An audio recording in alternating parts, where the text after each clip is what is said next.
All right. Hello, security pros, and good afternoon. And thank you for joining us on today's ESA webinar. We are going to be going over facial recognition. Now is the time to join and lead.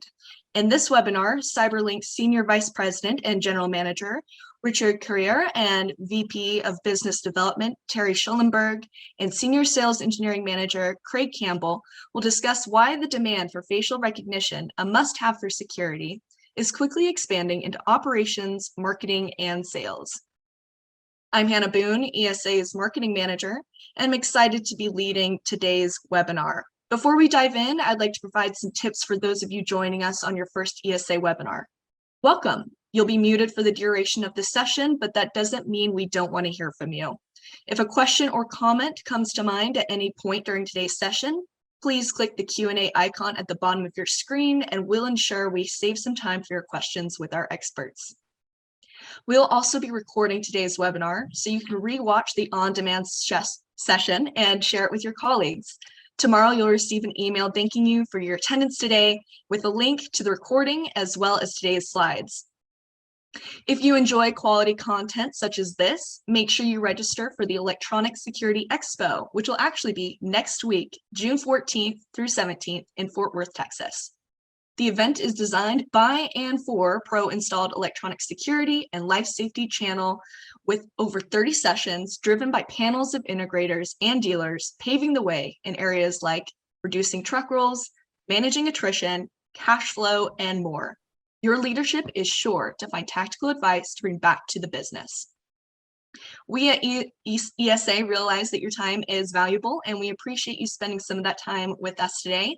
So without further ado, I'd like to introduce our CyberLink experts. Richard Carrier. Richard is a results-driven technology executive recognized for driving growth on a global scale in fast-changing environments. He is a team builder, a team player, and a creative leader. And he has over 10 years in CyberLink's worldwide marketing and America's operations. Previously, he was respectively the president of Nero Incorporated and the general manager at Corel. Richard has worked at McKinsey & Company and Ernst & Young, and he holds an MBA at Dartmouth College and has graduated from London Business School and HEC Montreal. Then we also have Terry Schellenberg. Terry has spent the past 40 years working with businesses all across the country. He is a technology veteran with a wide range of leadership roles within the tech industry. He was rated one of the top technology speakers for 3 years in a row with TEC Worldwide, mentoring more than 2,000 CEOs over a 5-year period. Terry has worked with Biometrics over the past 11 years to better prepare businesses for the latest technologies that they can leverage in order to keep their employees and facilities safe. Additionally, we have Craig Campbell.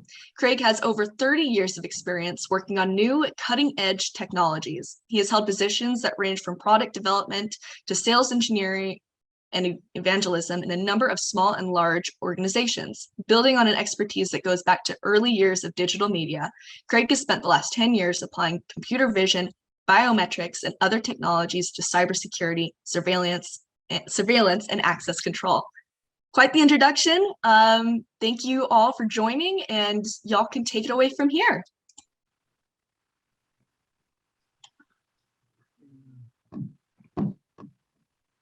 Okay, let me share the screen here and make sure we are in this full mode thing. Okay, can you guys all see the slides online? Good. Okay, so yes, I'm Richard. Thanks a lot for the nice introduction. That was a whole lot more than we were expecting. So and thanks for our guests. So for those who are joining us remotely, we have people here. We're at the Porsche Experience Center in just outside Los Angeles for the event. This is not just random decision.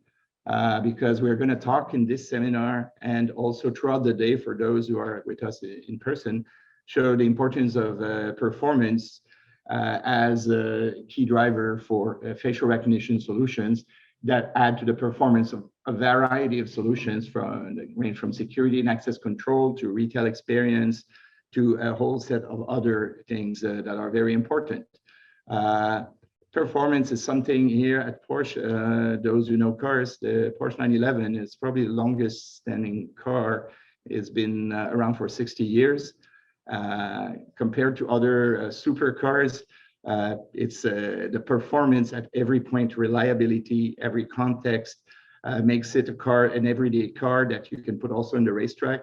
Its popularity has never faded, so it always innovate, reinvent itself. So these are all the values that we share at Cyberlink. This is the value that we will present to you here in terms of facial recognition technology, and our partners who are here, and we thank you very much, also share these values.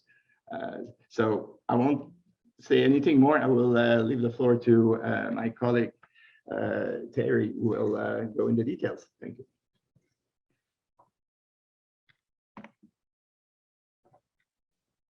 There we go. We just lost the, we have multiple screens here. That's my problem.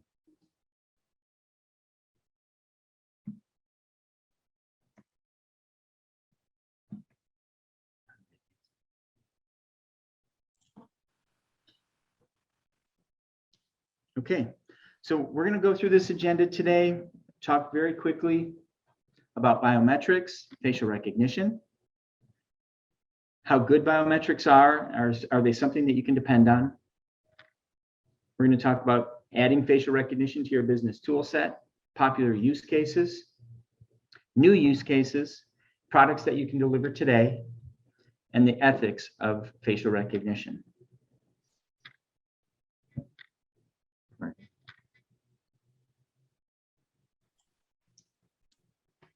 Are we seeing these slides advance? It looks like we're just seeing your presentation slide, your opening slide. So you may be just sharing one page versus the whole screen. So if you reattempt to share your screen and make sure you're sharing the screen, not a page, then you should be able to click through your slides. Thanks everyone for your patience. You know how these things go.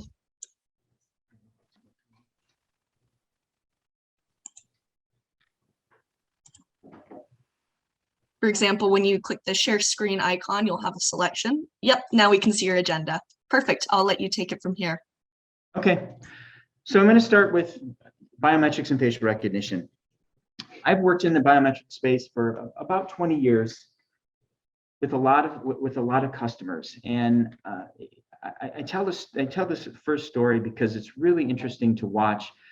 Is it something that we should be afraid of? Is it something that we should leverage? Is it something that we can take advantage of? And I worked with universities for a long time, and I remember meeting with a father whose daughter was in a girls' dorm in college, place that she felt safe, place that she felt that she could be and not have to be too worried about. And somebody found a badge on the ground and came into the girls' dorm and actually raped her. And the school was looking at ways that they could secure the girls' dorms better. And they were looking at using pins and looking at cards and other things, and they came up with biometrics. And when the father came and saw that we were putting in facial recognition for the dorms, so that now when the girls swiped their badges, they would look at the camera, and if they belonged in that dorm, the door would open. And the father told me, he said, I am so grateful for this technology because what had happened to his daughter was devastating. He said, we need technologies like this more and more. He asked me, how good is it? How safe is it? How secure is it? And is it a violation of her privileges, of her privacy?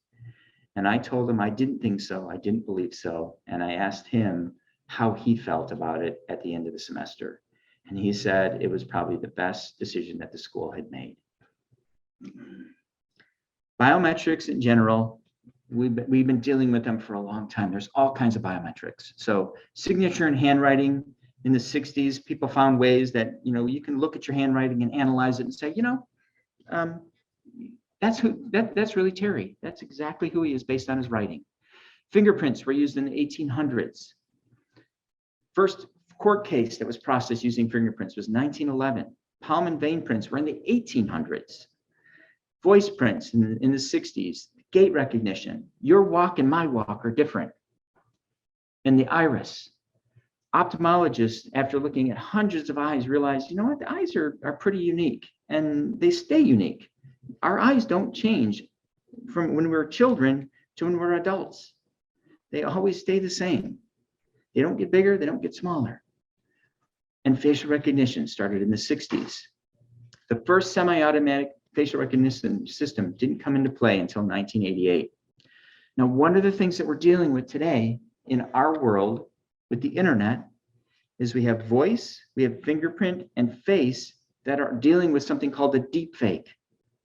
I'm becoming someone or something that I'm not. And all of these technologies now are dealing with ways to make sure that you are who you say you are. There's two approaches to facial recognition: geometric and photometric. Photometric is what we've been using since the 60s. It's basically looking at specific points on a face and comparing that to another face and saying, are they the same? If they are, these faces must be equal. Where geometric gives you a math-based methodology of the face, where it's much more precise and much more accurate. How good are biometrics? Well, in 2003,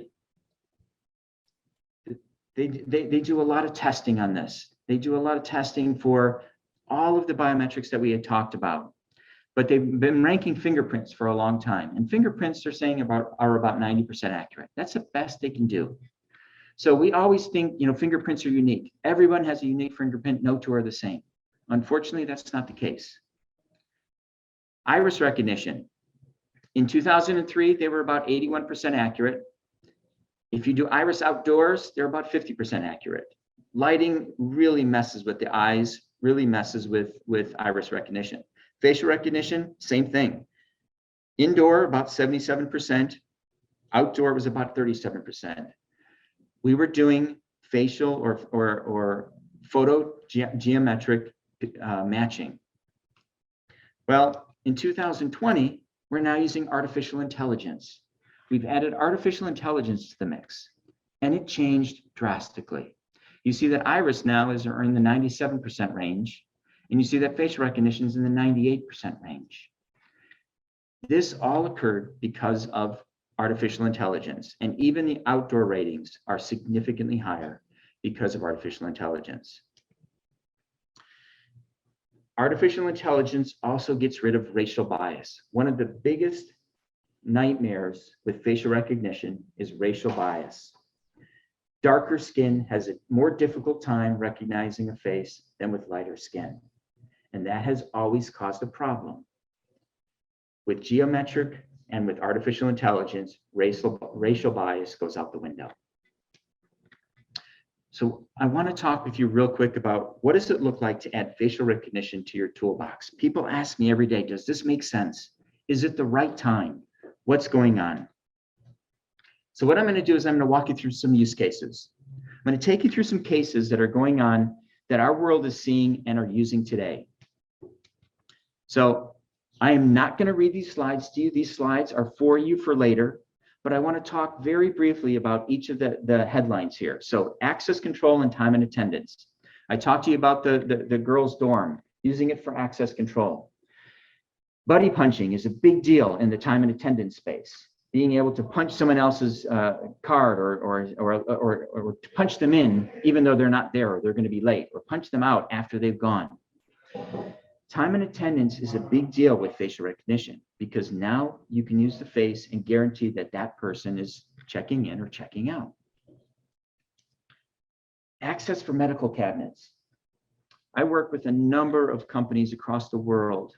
Medical cabinets are still mostly lock and key. Some are using fingerprints because fingerprints are pretty reliable. They're acceptable use of biometrics. But locks and keys are still vastly, or the majority used. And because of that, the cabinets are left open a lot. Well, by using facial recognition, I can guarantee that you are certified to be in this cabinet. You're certified to be in this cabinet at the right time. And I can guarantee that you have access to the correct drugs that you need. And these companies that are building these tools are seeing some incredible success rates. Security at airports. Airports still to this day are what are called two-factor authentication. They use cards and they use PINs. You will see that this at just about every airport across the country. They'll tap a card and then they'll type a PIN code on the reader. The problem with that is it's something that I have and something that I know. I can easily become you if I steal your card and I know your PIN. That's a problem at airports. With facial recognition, they're doing cards and face, something that I have and something that I am. And that two-factor authentication gives you a significantly higher level of security. This is what we're doing at the girls' dorms. This is what we're doing at nuclear plants right now. Universities that are using anthrax and some of these very, really dangerous chemicals and things like this are all using multi-factor authentication with face, because now I can't ever become you unless I am you. And government offices are using this a lot. Government offices have stepped up their security, and now they're requiring face. They're doing face verification. Most of the time, it's against a driver's license or a passport or some other type of identification when I show up, just like it is at the TSA when you go through TSA today. But who's verifying your TSA credentials? You have a human being doing it today, don't you? You hand him your driver's license. He asks you to pull your mask down. He says, yep, you look like the right guy. Okay, I'm going to let you through. Very little pushback, very little verification, but that's the way that they're doing this. Now, before I get into the new use cases, these 4 cases that I just shared with you, these are being done internationally. These are not being done in the US today. The reason is because the international environment has really embraced facial recognition. They understand the value. They understand that it's not a privacy issue. It's a security issue. It's understanding who is behind that, or who is behind that person. The United States is slowly catching up. And when I talk to people about, do you want to add this as something you want to bring into your organization? I tell them, if you start seeing this worldwide, I promise you it's coming to the United States very quickly. And working for a facial recognition company, I get asked this question every single day. Is this something that we're going to see in the United States, or is it something that's never going to happen?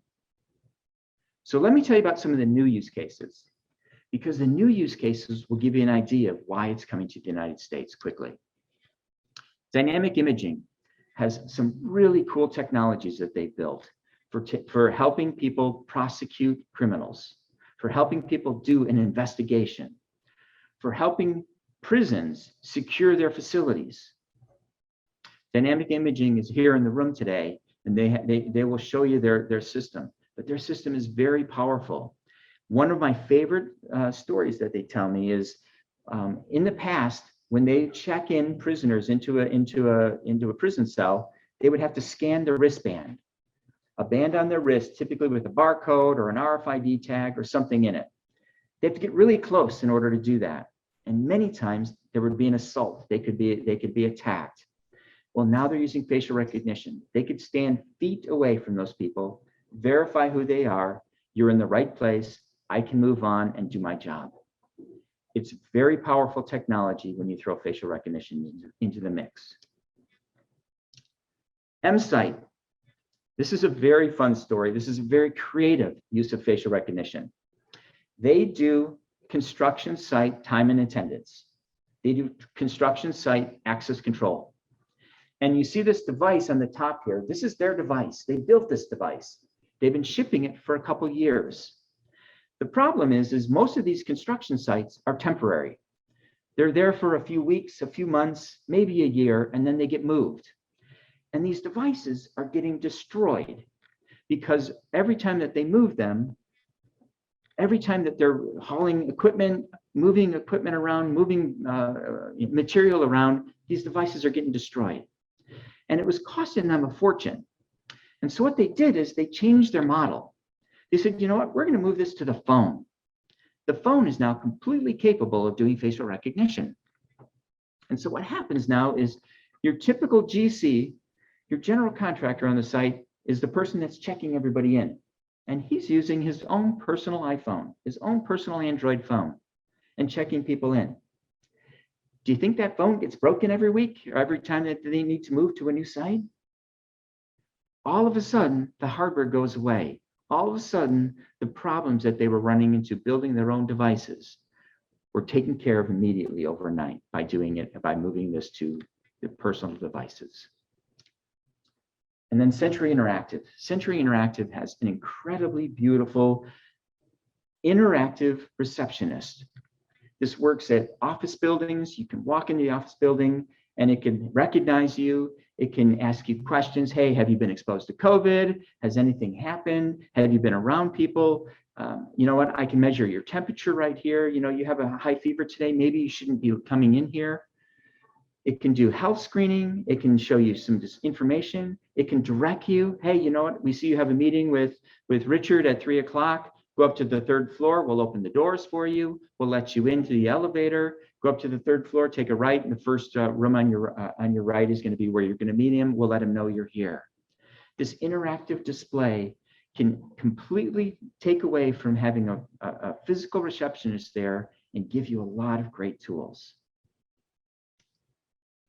Retail environments are really starting to get really behind facial recognition. And again, I'm not going to read this slide, but FaceView has a really powerful tool. And we're going to show you a demo in a minute of another powerful tool using in the retail environment. But what's happening is in the past, we've counted people. I want to know how many people came into my store. I want to know how many people bought. But I don't have any idea of who, what, any of that information. All I know is how many. Using facial recognition, I could recognize that you're a female, you're a male, you're between 20 and 50 years old, you're a teenager, you're a child, you're an adult, and give you some information, time and day, exactly who is in your store, when and where. For people who are spending millions of dollars in advertising dollars, I know exactly if my advertising dollars are paying off. Insurance policies, another use case that is really starting to leverage facial recognition. Because of COVID, so much of this was done online. And I cannot do and verify who you are online because you're behind a camera.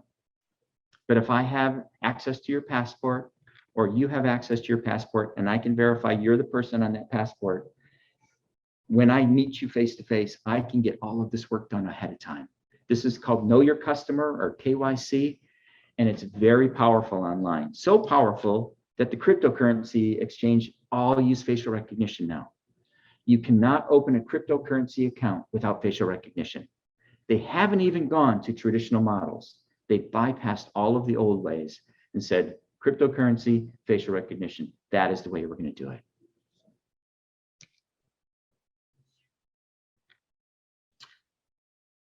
Next, I'm going to talk about 2 ways to deliver facial recognition today. There's 2 things that people are looking to add facial recognition to right away. One is surveillance, safety. So if you have a VMS today, if you have a VMS in place, you have all of these pieces at the top. You have IP cameras, you might have doors, you might have a workstation, servers, things like this. But what if you want to add facial recognition? Do you need to start over? Do you need to start from scratch? Is there a way to add on to what you have and add facial recognition to that to take advantage of it? There are ways to do this. We are working with companies in all of these situations right now from the VMS point of view. They have a VMS in place, they have cameras. They have a DVR in place and they have cameras. And now they want to add access control. They want to add time clocks. They want to add and be recognized for VIPs and people on a block list. Industrial sites are using this for specific machinery. I have to be certified to use a specific piece of machinery. I don't want people going in and playing and pushing buttons who don't know what they're doing. I'm not going to turn that machine on unless you and I know who you are. Very powerful use cases. The same thing with monitoring. I can monitor individual people. I can see, when did you come in? When did you leave? What's going on? During the pandemic, this was very powerful technology where they were looking at trying to alert people who had been exposed to COVID because they were in an area that somebody was there. I have the information, I have the recognition of these people. It's not just counting. And if you're going to add this to your VMS, you have to make sure that it's scalable. And this is something that I have conversations with customers every day. Facial recognition is a lot of horsepower. You need a lot of heavy lifting in order to make this work. It's not something that you can do very, very easily. You just can't add it to your existing servers. So you put in a new server to do facial recognition on a few cameras, and then it expands. Well, do you have to add more servers and more servers? Or can you add GPUs? Can you add NVIDIA cards to those servers and give those servers more horsepower to do more work for you? You will see here that you can go on a small PC and do 2,000, 3,000 faces every minute or every hour. By adding GPUs on those same servers, I can go up to 80,000 faces per hour. It gives you a lot of flexibility and a lot of capabilities. Now I'm going to invite Craig Campbell up. He's going to come give us a demonstration of what it looks like to add facial recognition to a VMS and what the process looks like and how you can do this. He's going to take roughly about 5 or 10 minutes, show you some of the pieces to pay attention to. Next one is about retailers. So products that you can deliver today. The retail experience, the shopping experience, people are looking for a lot more information than they've ever had before.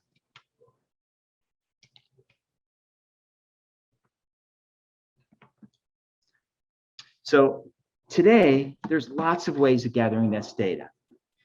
I can do line crossing with my cameras. People coming in, get counted in. People leaving, get counted out. I can do phone tagging. They have readers at the doors that can count the number of phones that come in the building. I can use LiDAR. It's a radar type of device that can count people coming in. I can use traffic counters, IoT traffic counters that go over the doors and count blobs. If you come in with a dog, it gets counted as a person. If you come in with your child and you're carrying that child, you get counted as one. If you're with your wife or your girlfriend or your husband and you're coming in, you get counted as one. You don't get counted as two people. What do they all have in common? Is they give you pretty good information. The problem is facial recognition gives you incredibly detailed information. I can tell you your age. I can tell you your gender. I can tell you how long you were there, when you were there, how many times you were there over the last week, month, or year, depending on how long I want to store that data. I can also look at your facial expression. I can see if you were happy, sad, mad, if you had a good experience, a bad experience.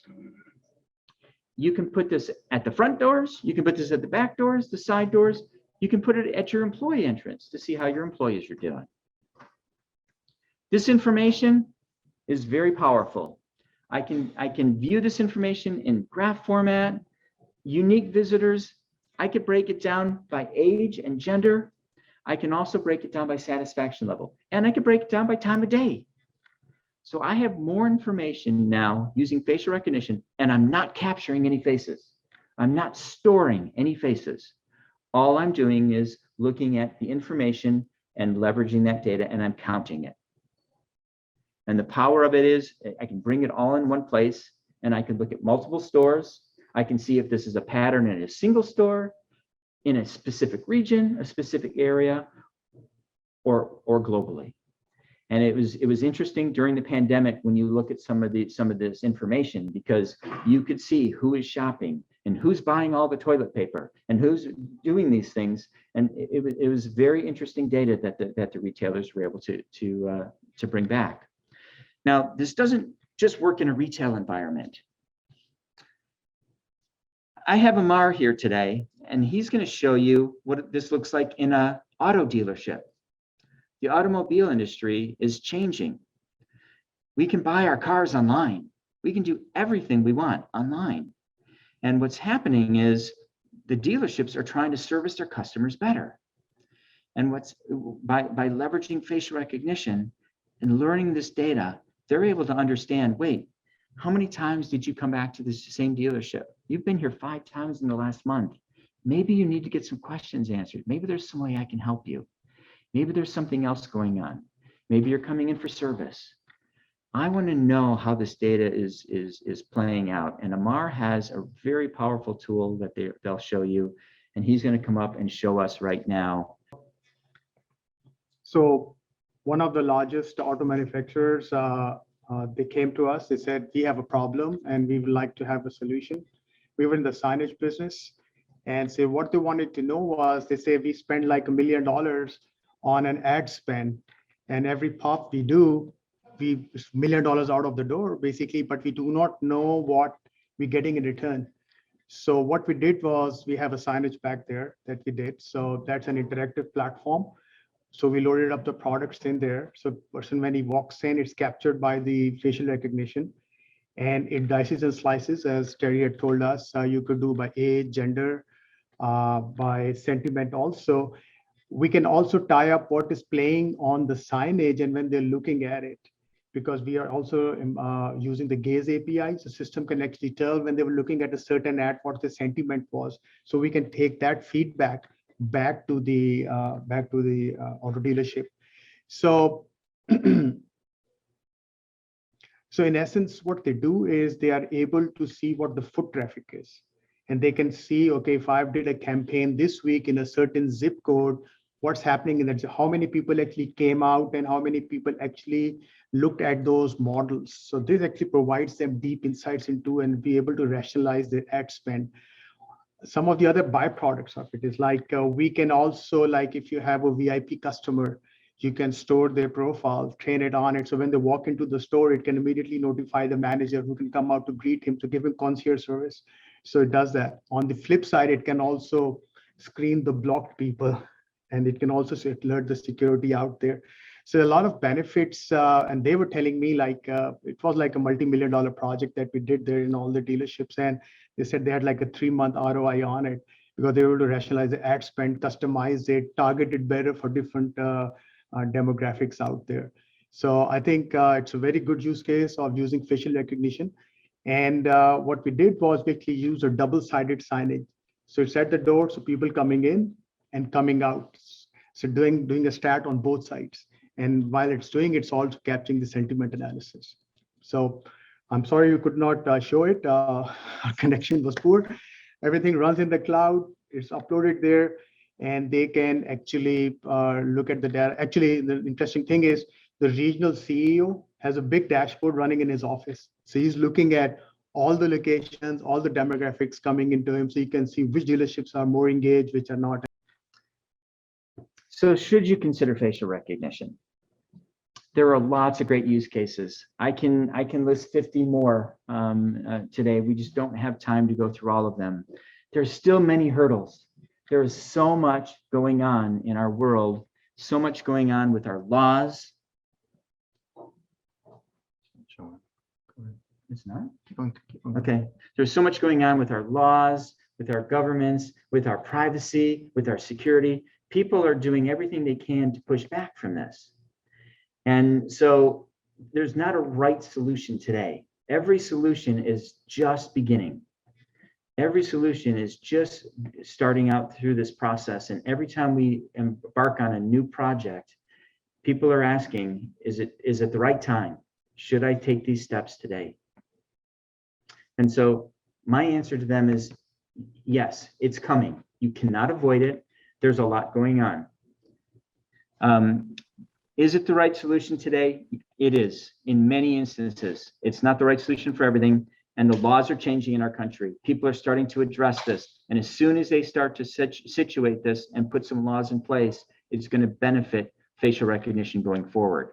Now, to finish up our time here today, I want to talk about ethics. And I'm going to invite Richard back up to talk about what we deal with on a regular basis. How do you talk to your customers about facial recognition? Is it something that you should consider? Is it something that we should avoid? Because it's not an easy process and it's not an easy thing to deal with. So Richard, you get to finish us out here. Okay, let's see. What I'm doing is very simple. There's no demo, no technology. So just talk about ethics, science. Okay, so a couple of things about ethics. In general, it's a complex topic. When we talk about the ethics of facial recognition or AI, it is extremely more, even exponentially more complex because it touches what we have most important of our identity for anyone. It's what we look like, our face.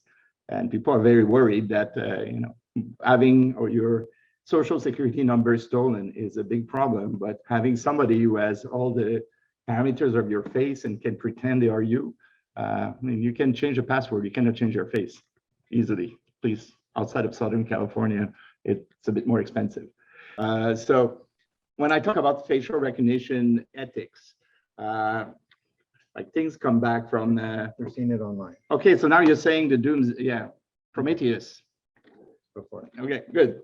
So yeah, I mean, problems with ethics, they survive a long time. And of course, I went to the discovery of fire by Prometheus about 5,000 years ago. People are still wondering, did he steal the fire? Was it discovered? So, and there's doomsday sayers who say, yeah, but fire, they can destroy things. It's terrible. So this is absurd. But the point is that there's always controversy. There's always doomsday sayers who everything is bad.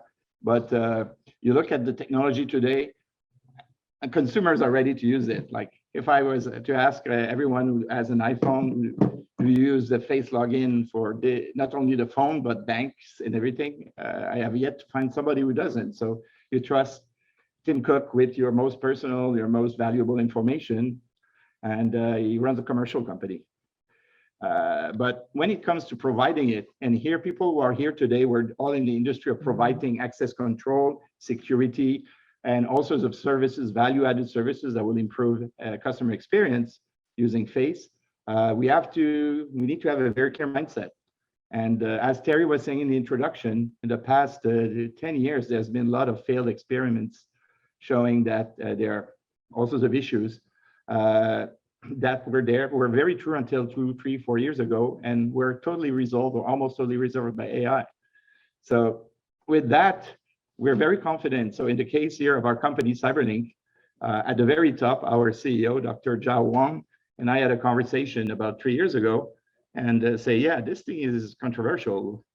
How can we make sure we communicate that we're going to do it right? So we put a statement of global human rights principles for the company on our website.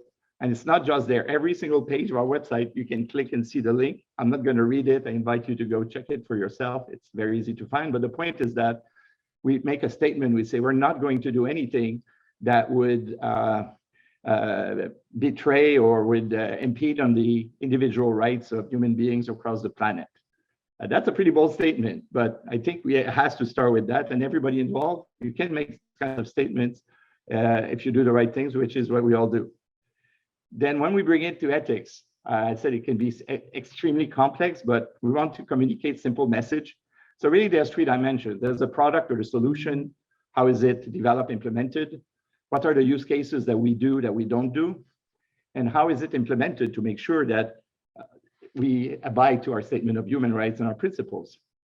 So product, the features, like, is it legal to do that? If you put cameras in front of every house for public safety without a law making it possible, it probably is not something that's legal. And there's the legal aspects, and there's regulations, there's policies, there's just like in COVID during lockdowns, we've all had to understand a bunch of laws. It's even worse. And at the moment, there are some cities, some states that say, oh, it's totally banned and we don't touch that. At the same time, we still talk to them, and those involved, we talk to them because it's coming. Even today, the federal government announced that they will use facial recognition to try to curb deep fakes. So these are things that changes, but the features, we need to be sure. Is it accurate enough? Terry mentioned about the bias based on skin complexion, on ethnic origins. It was true a few years ago. It was not good. Now it is extremely good with the top players, those who, like us, use the latest technologies. Some of the legacy solutions that are well deployed are still showing that it's not the case, but this is where it's our role. There's an opportunity to say, These big companies, who, by the way, all said publicly 3 years ago that they were not touching facial recognition. Now, whether you're a system integrator, you develop solutions, you're a technology provider, now's the time to run into that and use these latest technologies like ours. How is it built? How is AI used? There are companies, our industry, they were caught with hot hands using their customers' data to feed their models. Once you are inside an AI model, I'm not going to give you an expose on artificial intelligence, but you cannot take the person or the knowledge out. It's there. So ethical companies like we do, we only use pictures, photos that we pay for, that or that are totally free of every restrictions. And this is how we can build ethical models.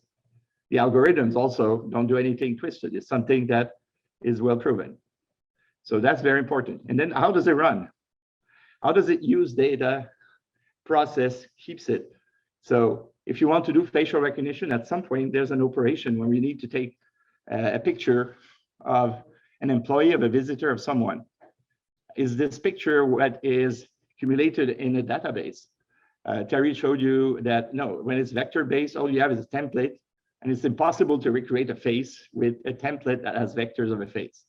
If that's the only thing you have in a database, is a record for somebody, they can do literally nothing with that. They can do a lot of things with the social security numbers or driver's license or passport numbers or credit cards, everything that the hotel companies might have on file, but this, they cannot do it. So it's something we have to debunk. But there are still solutions. I was talking to someone, they say, yeah, the solutions we use for facial recognition, every time I enter a door, it takes one more picture of my face. So it's getting more and more precise because now it has 250 pictures of me. This is where you want to protect data. It's not necessarily a good thing. And then there's things about being respectful of the environment. Some solutions require a lot of expensive hardware, a lot of energy. We're not in the blockchains here, but these are things to be considered. Then the use case, I skipped one. There, no, that's correct. Use cases. Is it legal what we're doing? Is it accurate enough for the use case? Is it equally accurate across environment, demographics? Is it targeting minorities? We have a customer that is not a customer came to us for something that was supposed to be a retail statistics collection, but they wanted us to give them a clear record of everybody going in their stores who was part of an ethnic minority, the individual. And we said, you don't need that for statistics. They say, yeah, but you can do it, right? And they say, no, we're not going to do that. And we walked away because it's our principles. We say we're strong and we're not going to cross that line. And that comes all the way from the top. Our CEO said the market is big enough. We can do things that don't impede on people's right. He said something, I don't have press here in the room. My PR agent told me it was not a good soundbite for press, but so yeah, we're not in business of killing people. So the Pentagon wants access control from us. We're going to do that. We're going to let some other use cases to others. And every company needs to take a position. I'm not saying that it's bad, but in our case, our expertise is somewhere else, and we're very confident that we're doing well there. And finally, there's the implementation. And this is the most important part because this is where all of you are involved. So the deployment, it's all about protecting personal data. That's it, that's all. So how is the data stored and transmitted? Like us as a company, and there are people here in the room we've been working with, they're implementing in their own company, and we don't touch the modules where the data is handled. There's a firewall or a Chinese, we don't do that. And the data, again, is it highly encrypted vectors like files, or is it faces? And then is it flexible? Like if you have a company that is over several jurisdictions, let's say it could be Walmart, it could be multiple countries, you have to make sure that your legal department or legal advisors are heavily involved. We can provide some guidance on what we know, but this is also something pretty important, but it's not unachievable. There's much more complex problems that you face in all of your companies. So that's kind of I would say the easy part. Now comes education. That's the fun one because of the bad reputation. We take something that was okay, I don't know who's our gourmets here, lobster. used to be known as garbage. And finally, there was, over the years, education process that makes it something that costs about $25 a pound in Southern California. I'm from Quebec, where you pay $5 a pound, by the way, in May. But that's the thing, like you need to educate. A lot of people, they still have these visions of the past, and they say, this is terrible, we'll kill our reputation. I don't want to do it because my competitors are not doing it yet, so I don't want to be the one blamed. And that's important. And we have also to explain that there's potential of protecting data. Like we don't insist enough that you have one chance in a million of, if you have good anti-spoofing technologies, to enter illegally into true security with facial recognition. At best, it's 1 in 10,000 for other technologies, and even less if you use your firstborn's date of birth. So that's something that protects data, if anything. And finally, communication. We really see with our clients, there's 3 levels. So there's management. It's relatively easy normally to convince the CTO of the virtues of technology. CEO, CMO, CRO are extremely worried they will lose customers. So you have to explain to them the benefits. Now, we have use cases where you can create this offer facial recognition for a loyalty program. So you're going to store in a different place, a different country. You're a VIP customer. People will recognize you. They bring you the glass of champagne when you're in the stores in Paris, even though you've never been there. This is the kind of thing that they can enable. That Amazon cannot do that online. Your employees, people, they say, oh, shoot, the management is going to spy on us now with these cameras. Well, first, these cameras have been there for 30 years. It's sometimes more. And second, if they cheat on time and attendance, maybe it's not fair for those who are honest. So there's ways to communicate it. And the third one, and I think it was, I don't want to be quoted on that. Let's say a big retail chain, one of the largest in the world, they've been using it to identify criminals, shoplifters, before they enter their stores. And they've been very public about it. And employees, when heard that, like what they told them is very simple. You tell employees, customers, you sure you want, like, how about we make sure there's nobody who's a serial killer in row aisle 8 when you shop there for your produce. And like there's a lot of value for everyone. And customers, it's funny, it's the one where I'm least concerned because we look at surveys and we're in the process of doing our own research. At this point, about 75% of everyday users are comfortable with facial recognition if it's something that's convenient and something that's provided by somebody they trust. So we are behind the customers there. So that's really what this thing is about when it comes to ethics. I could spend a whole lot more time, but essentially, I try to boil it down to some bites that we can use with our business partners. Okay, now with that, I guess we might have time for some questions.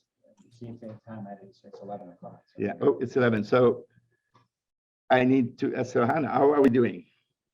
Yeah, so this is typically when we would be wrapping up. We did get a few questions, so it's up to you, and our attendees can hop off if they need to, if we want to answer a few of the questions that came in.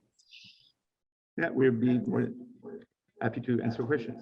Okay, perfect. So it looks like one of the questions we got was, how much of an effort is it to add a facial recognition like Face Me to a video management system? So the process is very simple. It's not a long process. I took my Genetech system and I added to it in a single day.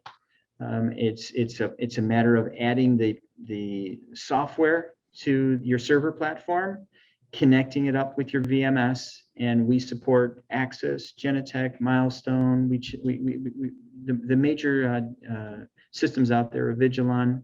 So adding it to those systems is not a difficult task, and it can be done very quickly, probably within 3 or 4 days. Perfect. And let's just do one more question since we're running out of time. You mentioned adding revenue opportunities beyond access control and security, like time and attendance and smart retail. Does it require programming, or are there plug-and-play options? No, these are plug-and-play options. These are plug-and-play options that they're finished goods products that you can literally add to those systems today. You can put in place. there are, I think, additional work that you can do to give you more data, but the products that we were talking about today are off the shelf and can be added to an existing VMS or an existing camera today. Perfect. I think that answered those questions for us. Thanks so much for your time with us today, and thank you, attendees, and thank you, our CyberLink experts. I think we'll wrap it up. Thank you. Thanks. Sorry about all the technical difficulties, and appreciate your time. No, it happens. I think all of us can understand. I think we've all had technical difficulties in the last few years for sure. All right. Enjoy your day, everyone. Bye-bye.